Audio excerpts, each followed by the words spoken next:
오늘은 요한복음 12장 12절부터 19절을 보겠습니다. 나귀 새끼를 타신 예수님. 마리아는 예수님께 향유를 붓고 머리털로 예수님의 발을 닦아드렸습니다.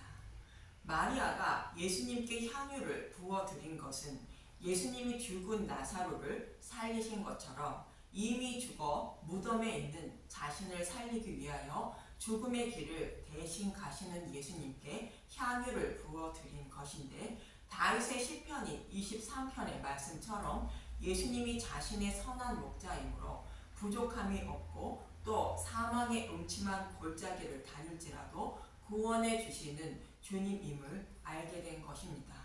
이러한 예수님을 주라 입으로 시인하는 마리아의 모습이라 말씀드렸습니다.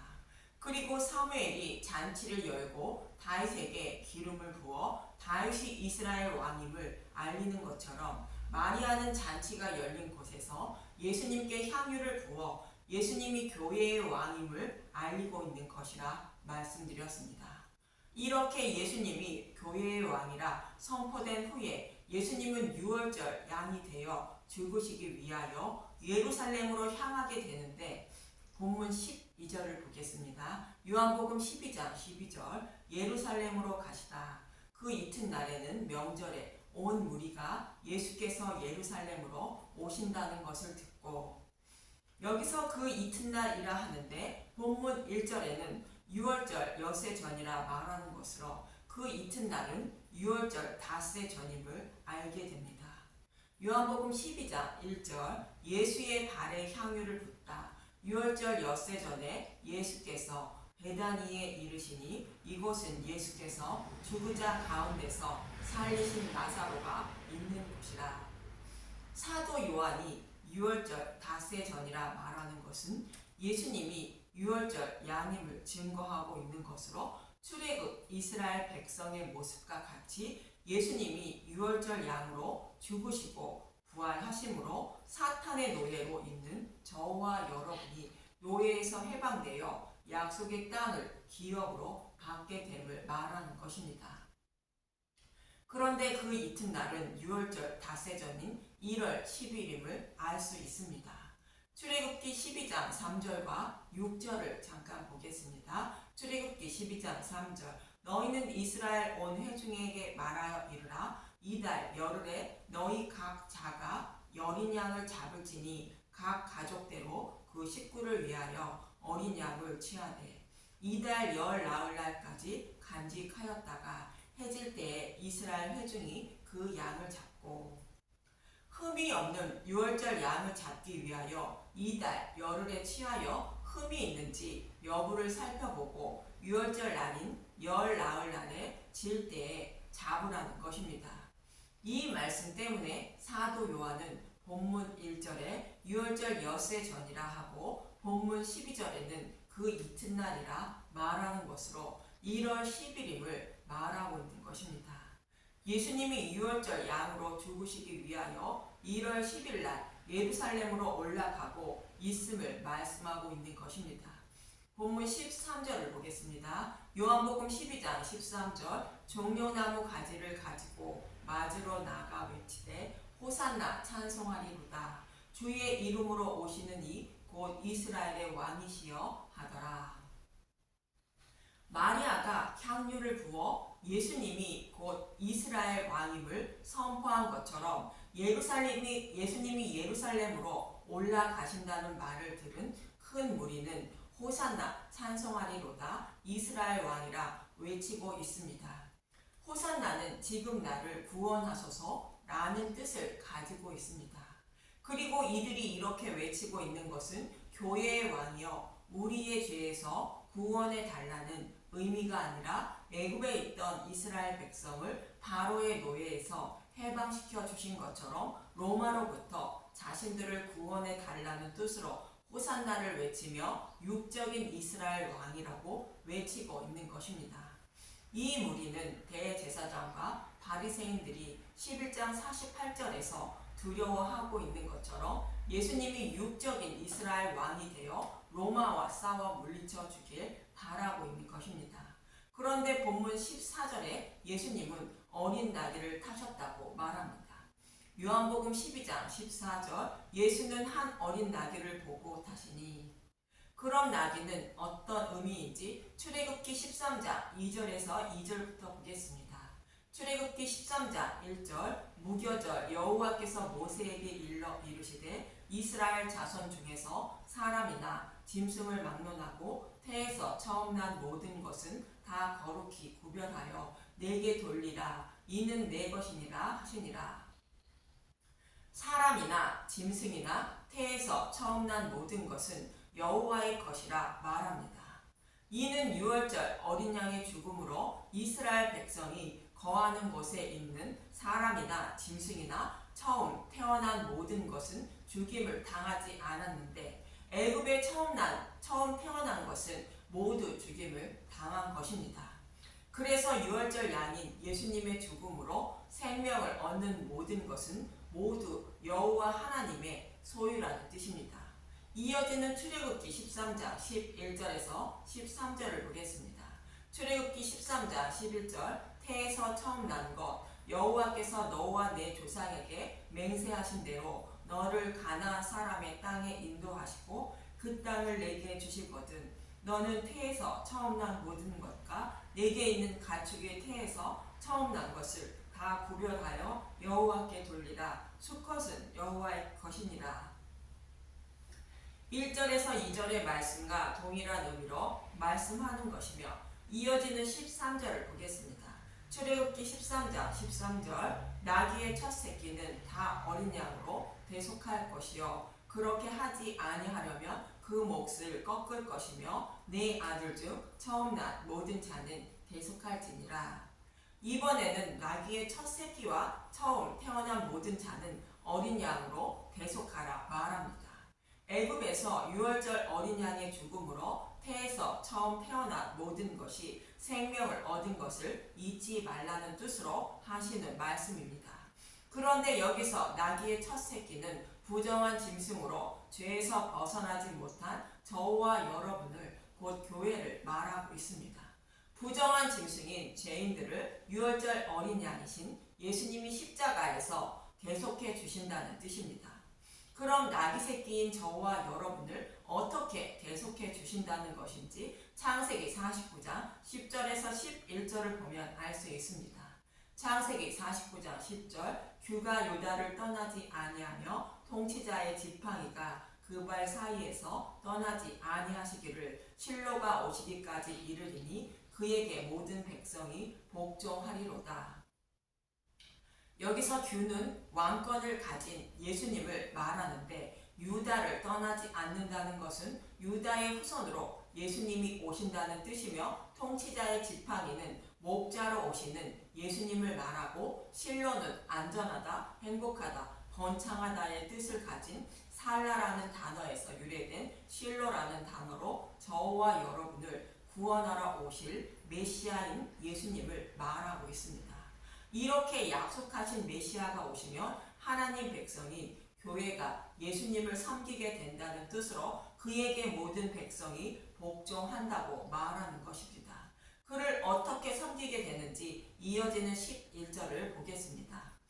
창세기 49장 11절 그의 나귀를 포도나무에 매며 그의 암나귀 새끼를 아름다운 포도에 맬 것이며 또 그것을 포도주에 빨며 그의 복장을 포도즙에 빨리로다. 그의 나귀와 나귀 새끼를 포도나무에 맨다는 것은 예수님이 교회를 진노의 심판을 상징하는 포도나무인 십자가에 매놓는다는 말씀입니다. 그리고 예수님이 십자가에 높이 달려 죽으시며 흘리신 피를 부정한 나귀 새끼에게 뿌려 정결하게 하신다는 것입니다.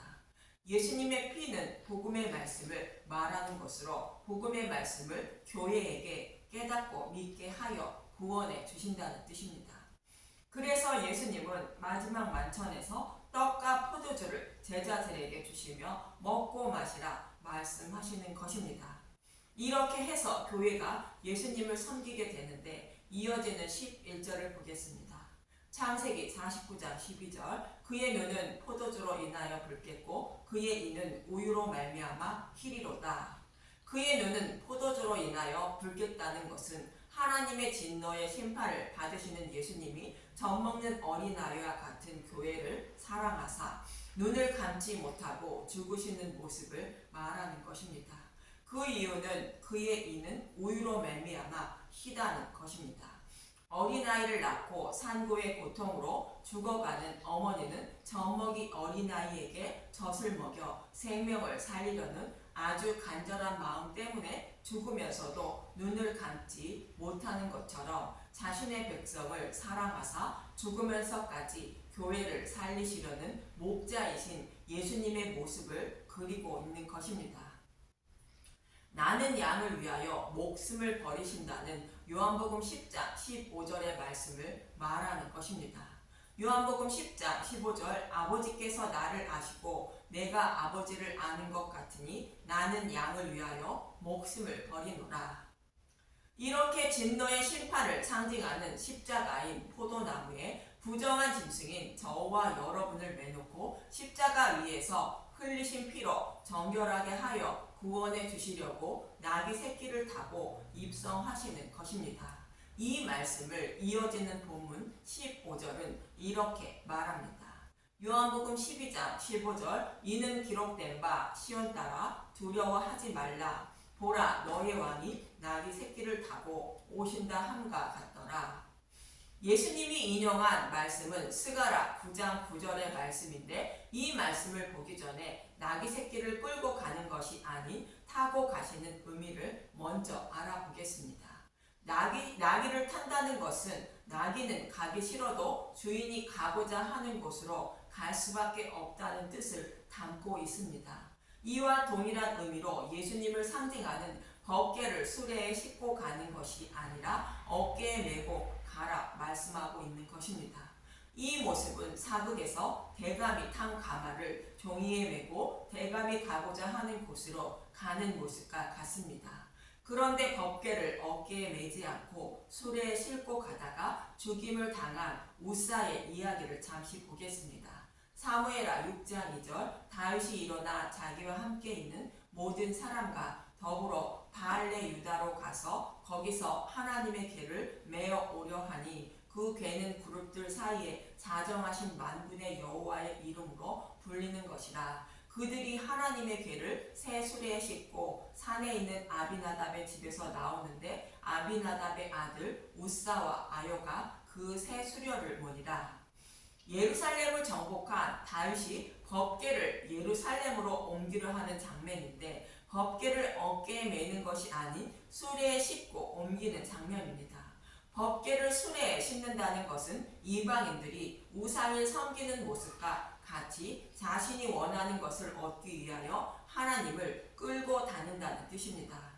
이런 사람은 하나님을 우상처럼 섬기는 자로 반드시 심판을 받는다는 뜻으로 우사가 죽임을 당하는 것입니다.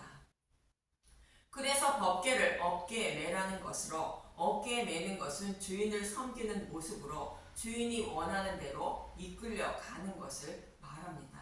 저와 여러분이 예수님이 원하는 곳으로 이끌려 가는 것이 예수님을 섬기는 것으로 예수님은 저와 여러분의 복음의 말씀으로 십자가를 마음의 눈으로 바라볼 수 있도록 십자가로 인도하고 계신 것입니다. 그래서 복음의 말씀을 듣고 마음의 눈으로 십자가에 달린 예수님을 바라보는 것이 법궤를 어깨에 메는 의미이며 예수님을 섬기는 것이 되는 것입니다. 복음의 말씀을 듣고 마음의 눈으로 십자가에 달린 예수님을 바라보는 것도 내가 하는 것이 아닌 하나님이 바라보게 하신다고 스가랴 12장 10절은 말하고 있는 것입니다. 스가랴 12장 10절 내가 다윗의 집과 예루살렘 주민에게 은총과 간구하는 심령을 부어주리니 그들이 그 찌른 바 그를 바라보고 그를 위하여 애통하기를 독자를 위하여 애통하듯 하며 그를 위하여 통곡하기를 장자를 위하여 통곡하듯 하리로다. 십자가에 달리신 예수님을 마음의 눈으로 바라보고 통곡하고 애통하게 하는 마음이 들도록 하나님이 하신다는 뜻인데 예수님을 섬기는 것도 내 의지와 뜻이 아닌 예수님이 하신다고 말씀하고 있는 것입니다. 이렇게 법궤를 메는 모습과 같이 주인을 섬기며 주인이 가자는 곳으로 따라가는 것이 예수님이 나귀 새끼를 타고 가는 모습인 것이며, 그래서 너희의 왕이 나귀 새끼를 타고 오신다고 말씀하고 있는 것입니다. 그럼 나귀 새끼를 타신다고 말씀을 하고 있는 스가랴 9장 이 9절에서 12절을 보겠습니다. 스가랴 9장 9절, 구원을 베풀라 시온에 따라 크게 기뻐할지어다 예루살렘에 따라 즐거이 부를지어다. 보라, 내 왕이 내게 임하시나니 그는 공의로우시며 구원을 베푸시며 겸손하여서 나귀를 타시나니 나귀의 작은 것 곧 나귀 새끼니라. 교회의 왕이신 예수님이 교회를 사랑하셔서 구원하시기 위하여 교회를 곧 나귀를 포도나무인 십자가로 곧 복음으로 인도하실 것을 말씀하고 있는 것입니다. 스가랴 9장 10절, 내가 에브라임의 병가와 예루살렘의 말을 끊겠고 전쟁하는 활도 끄르리니 그가 이방 사람에게 화평을 전할 것이요 그의 통치는 바다에서 바다까지 이르고 유브라데 강에서 땅끝까지 이르리라. 교회의 왕이신 예수님이 오셔서 전쟁에 필요한 모든 도구를 없애버린다는 것으로 십자가에서 뱀의 곧 사탄의 머리를 밟으시고 승리하심으로 전쟁이 영원히 끝난다는 것입니다. 이 복음을 땅끝까지 전하신다는 뜻입니다. 스가랴 9장 11절, 또 너로 말할진대 내 언약의 피로 말미암아 내가 내 갇힌 자들을 물 없는 구덩이에서 놓았나니 갇혀 있으나 소망을 품은 자들아 너희는 요새로 돌아올지니라. 내가 오늘도 이르노라. 내가 내게 갑절이나 갚을 것이라.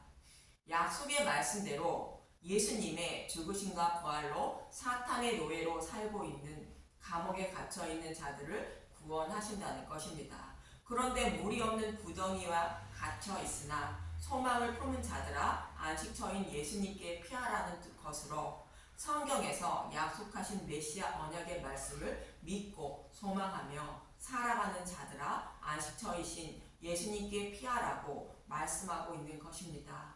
이렇게 예수님이 나귀인 저와 여러분을 구원하시기 위하여 나귀 새끼를 타시고 예루살렘에 입성하신다는 것으로 예수님이 나귀인 저와 여러분을 복음의 말씀으로 믿음에 이르게 하셔서 구원해 주시는 모습을 그리고 있는 것입니다.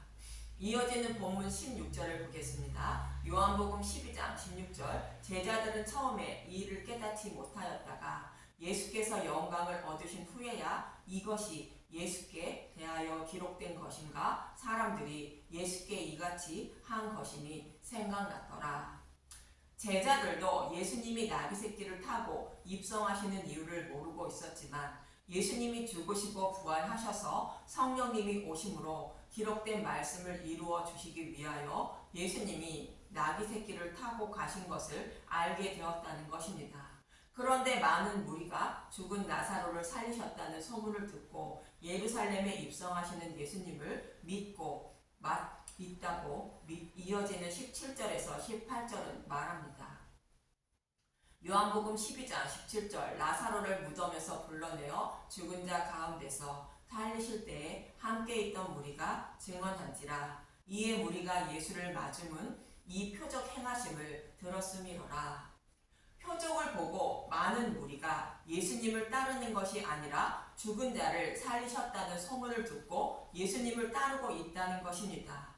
이 모습을 바리새인들이 보게 되는데 이어지는 19절을 보겠습니다. 요한복음 12장 19절, 바리새인들이 서로 말하되 볼지어다 너희 하는 일이 쓸데없다. 보라 온 세상이 그를 따르는도다 하니라. 이 말씀은 예수님이 많은 무리를 선동하여 로마와 전쟁을 일으키면 자신들이 피해를 볼 것으로 생각하여 예수님을 죽이려 했는데 이미 다 틀렸다고 말하고 있는 것입니다. 요한복음 11장 47절에서 48절을 보겠습니다. 요한복음 11장 47절, 이에 대제사장들과 바리새인들이 공회를 모으고 이르되 이 사람이 많은 표적을 행하니 우리가 어떻게 하겠느냐. 만일 그를 이대로 두면 모든 사람이 그를 믿을 것이요 그리고 로마인들이 와서 우리 땅과 민족을 빼앗아 가리라 하니. 이렇게 자신들이 피해 볼 것으로 여겨 예수님을 죽이려 했지만 이제는 틀렸다는 것으로 많은 무리가 예수님을 따르고 있어 예수님을 죽이지 못하게 되었다고 말하는 것입니다. 성경의 말씀을 가지고 연구하고 가르치는 자들이 성경에 기록된 말씀대로만 행하고 계신 예수님을 잘 알지 못하고 있는 것입니다. 복음의 말씀을 알고 깨닫지 못하도록 하나님이 눈가게를 닫고 계시기 때문입니다. 이 말씀은 다음 시간에 이어지는 말씀입니다. 이처럼 예수님은 나귀 새끼인 저와 여러분을 사랑하사 저와 여러분이 받을 진노의 심판을 대신 받으시는 십자가에 곧 포도나무에 매놓고 십자가 위에서 흘리시는 피로 정결케 하여 구원해 주시려고 나귀 새끼를 타고 예루살렘으로 입성하시는 것입니다. 예수님이 나귀 새끼를 탔다는 것은 내가 원하는 것을 얻기 위하여 예수님을 믿는 것을 원하는 것이 아니라 나를 사랑하사 구원하시기 위하여 십자가에서 죽으시고 부활하신 예수님을 곧 복음을 아는 것을 원하신다는 뜻입니다. 그래서 복음의 말씀을 듣고 예수님이 십자가로 인도하시는 대로 따라가서 십자가에서 달리신 예수님을 마음의 눈으로 바라보고 장자를 잃은 부모의 마음처럼 통곡하길 원하신다는 것입니다. 그렇지 않으면 우사처럼 심판받음을 잊지 마시고 저와 여러분을 십자가에서 죽기까지 사랑하신 예수님에 대하여 더 알아가는 저와 여러분이 되시길 간절히 기도드립니다. 감사합니다.